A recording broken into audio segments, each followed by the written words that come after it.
नमस्ते। एक बहुत दुखद सूचना अभी मिली है और मन में जितना दुख है, निराशा है, उससे कहीं ज़्यादा क्रोध है। क्रोध इतना भयानक है कि स्वयं को रोक नहीं पाया और इसीलिए मैंने सोचा कि मैं आप लोगों से बात साझा करूं।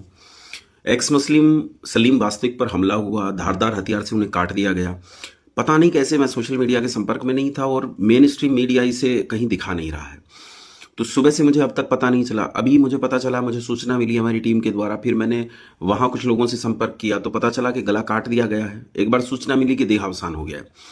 फिर उसके बाद जब मैंने बार बार बात की, तुफैल दादा से बात की, कई और एक और लोगों से बात की, तो पता चला कि अभी वो सुरक्षित हैं और अभी उनका इलाज चल रहा है, गले का ऑपरेशन हो गया है, वो ठीक है। लेकिन मैं ये चाहता हूँ, क्या मैं ये पूछना चाहता हूँ आप लोगों से, और सोचो विचार करो। मतलब मुझे गुस्सा है, वो एक अलग विषय है, लेकिन क्या इस समाज में कभी गुस्सा आएगा सच में? हम कितने राजपाल खोएंगे, कितने पंडित लेखराम खोएंगे, कितने स्वामी श्रद्धानंद खोएंगे, हम कितने लोगों का बलिदान देंगे?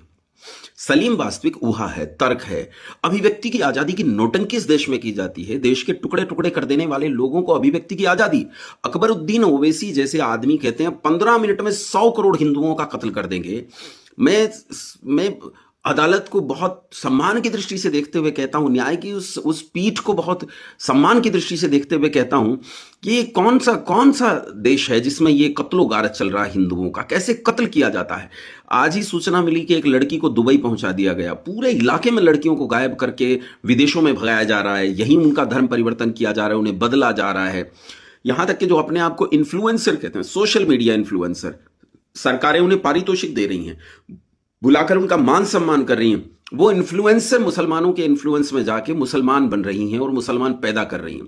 मुझे मुसलमानों से आपत्ति नहीं है, लेकिन क्या तुम किसी और को जीने नहीं दोगे भाई?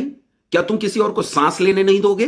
तुम 5 बार चीख कर कहते हो कि तुम्हारे भगवान के अलावा संसार में कोई भगवान मौजूद नहीं है। हम प्रश्न खड़ा नहीं कर सकते कि तुम्हारी किताब झूठ बोलती है?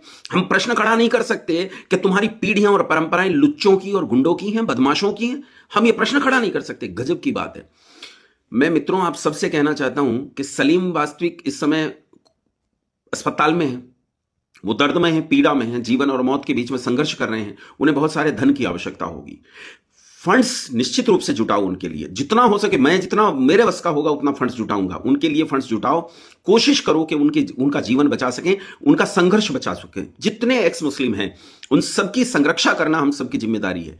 देखो, विपत्ति के समय में ही पता चलता है कि कौन वीर है और कौन वीर नहीं है।